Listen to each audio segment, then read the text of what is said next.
উদয়পুরে নূতন শীল, শুভম সাহা এবং ভোলানাথ দেব তারা যে কাণ্ডকীর্তি এবং মারপিট করছে সেটা ওদের মনে রাখা দরকার।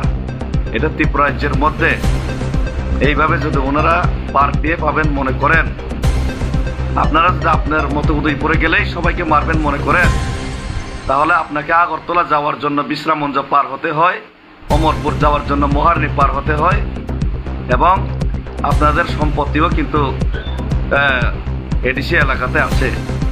এডিসি এলাকা দিয়েই এদিকে না এদিকে যেতে হয়, এটা মনে রাখবেন। আপনারা যে উশৃঙ্খলতা করছেন, মারছেন, মনে করছেন খুব সাহস হয়ে গেছে উদয়পুরে মারপিট করলেই আপনারা পার পেয়ে যাবেন, সেটা কিন্তু ঠিক হচ্ছে না। আপনারা যেগুলি কাজটা করেছেন এইগুলির কিন্তু জবাব পাবেন। শুধু আপনাদের হাত পা নেই, সবার হাত পা আছে কিন্তু। ধন্যবাদ। আর আমি বেশি কিছু বলবো না, পুলিশ প্রশাসনকে বলবো তাড়াতাড়ি এই যে হামলা উদ্ধতি করছে এটা বন্ধ করার জন্য এবং তাড়াতাড়ি সেটাকে অ্যাকশন নেওয়ার জন্য। ধন্যবাদ। আম্বাই কুলুমকা।